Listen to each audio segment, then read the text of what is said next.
ഈശോയിൽ ഏറ്റവും പ്രിയപ്പെട്ട അഭിവന്യ പിതാക്കന്മാരെ, പ്രിയപ്പെട്ട അച്ഛന്മാരെ, സിസ്റ്റേഴ്സ്, സഹോദരി സഹോദരന്മാരെ, വാത്സല്യമുള്ള കുഞ്ഞുമക്കളെ, നമ്മളെല്ലാവരും വളരെ സന്തോഷത്തോടുകൂടി അഭിവന്യ വിൻസെൻ്റ് സാമുവൽ പിതാവിൻ്റെ പൗരോഹിത്യ സുവർണ ജൂബിലി ആഘോഷങ്ങളിൽ പങ്കെടുക്കുകയാണ്.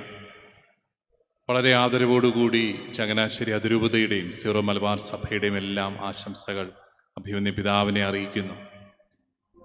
നെയ്യാറ്റിങ്കര രൂപതയ്ക്ക് ഒരിക്കലും മറക്കാനാവാത്ത ഒരു ത്യാഗനിർഭരമായ ശുശ്രൂഷയാണ് അഭിവന്യ പിതാവ് ഈ രൂപതയ്ക്കും സഭയ്ക്കുമായിട്ട് നൽകിയത്.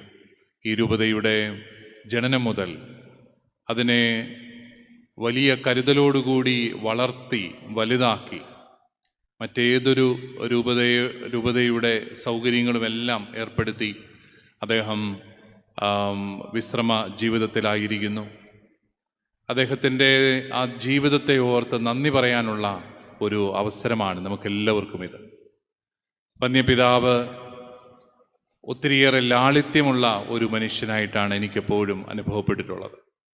കണ്ടു കഴിഞ്ഞാൽ ഒരല്പം ഗൗരവക്കാരനാണെന്നൊക്കെ തോന്നുമെങ്കിലും ഇടപെടലിൽ വലിയ ലളിത മാനസനാണ് പിതാവ്. വലിയ സ്നേഹത്തോടുകൂടി എല്ലാവരോടും ഇടപെടുന്ന വ്യക്തി, ഒത്തിരി എളിമയോടുകൂടി ജീവിക്കുന്ന ഒരു വ്യക്തി. ഞാൻ മനസ്സിലാക്കുന്നത് ഈ രൂപതയ്ക്ക് ആവശ്യമായ എല്ലാ സ്ഥാപനങ്ങളും പണിതുയർത്തി ഏറ്റവും അവസാനമാണ് അദ്ദേഹം ബിഷപ്പ് ഹൗസ് പണിതുയർത്തിയത് എന്നാണ്.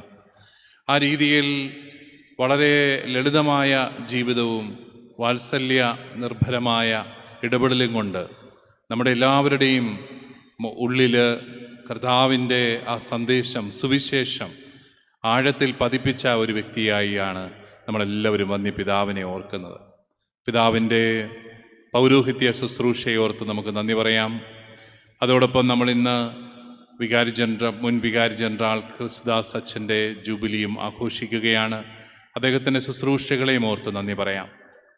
വിശുദ്ധ യോഹന്നാൻ്റെ സുവിശേഷം 10-ാമത്തെ അധ്യായത്തിൽ പൗരോഹിത്യത്തിൻ്റെ ഏറ്റവും മനോഹരമായ ഒരു ചിത്രമുണ്ട്. ഞാൻ നല്ല ഇടയനാണ്, നല്ല ഇടയൻ ആടുകൾക്ക് വേണ്ടി സ്വജീവൻ അർപ്പിക്കുന്നു. ആരാണൊരു പുരോഹിതൻ? ബലി അർപ്പകനാണ്. ബലി അർപ്പകൻ മാത്രമല്ല, പുതിയ നിയമത്തിലെ പുരോഹിതൻ ബലി വസ്തു കൂടിയാണ്. സ്വന്തം ജീവൻ ബലിയായി അർപ്പിക്കുന്നവനാണ്. ഇനി ബലി അർപ്പകനും ബലി വസ്തുവും മാത്രമല്ല, മറിച്ച് ഇടയൻ കൂടിയാണ്, നല്ല ഇടയൻ കൂടിയാണ്. ഈ 3 കാര്യങ്ങളും സംയോജിപ്പിക്കുന്നവനാണ് ഒരു പുരോഹിതൻ. അയാൾ കേവലം പുരോഹിതനായി മാത്രം നിൽക്കുമ്പോൾ അത് പുതിയ നിയമ പൗരോഹിത്യത്തിന് തന്നെ തികച്ചും വിരുദ്ധമാണ്. സ്വന്തം ജീവിതം ആ ബലിയിൽ ഉൾച്ചേർക്കാതെ ഒരിക്കലും പുതിയ നിയമത്തിലെ പുരോഹിതന് അയാൾ പുരോഹിതനാണെന്ന് ചിന്തിക്കാൻ പോലും ആവില്ല. അതോടൊപ്പം ഇടയനാകാൻ മനസ്സില്ലാതെ കേവലം ഒരു പുരോഹിതൻ്റെ അല്ലെങ്കിൽ ഒരു കർമ്മിയുടെ തലത്തിലേക്ക് ഒതുങ്ങുമ്പോഴും അയാൾ പുതിയ നിയമത്തിൻ്റെ കാഴ്ചപ്പാടിലുള്ള പുരോഹിതനായിട്ട് മാറുന്നില്ല. പുതിയ നിയമത്തിലെ പുരോഹിതൻ ഇടയനാണ്. ഇടയൻ ആടുകൾക്ക് വേണ്ടി സ്വജീവൻ ബലിയർപ്പിക്കുന്നവനാണ്. പ്രിയപ്പെട്ടവരെ, ഓരോ പുരോഹിതൻ്റെയും ജീവിതം ഇത് തന്നെയാണ്. വന്യപിതാവിൻ്റെ ജീവിതത്തിൽ നമുക്കിത് കാണാനായിട്ട് സാധിക്കും.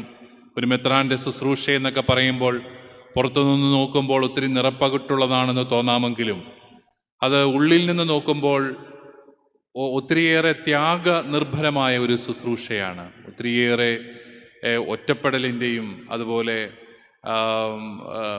ത്യാഗങ്ങളുടെയും എല്ലാം ഒരു ശുശ്രൂഷയാണത്. പക്ഷെ അവിടെയെല്ലാം നിന്ന് ജനത്തിന് നല്ല ഉൾക്കാഴ്ചകൾ നൽകി, നല്ല പ്രബോധനങ്ങൾ നൽകി അവരെ ശരിയായ വഴിയിൽ നയിക്കുന്നു എന്നുള്ളതാണ് ഒരു മെത്രാൻ്റെ ദൗത്യം.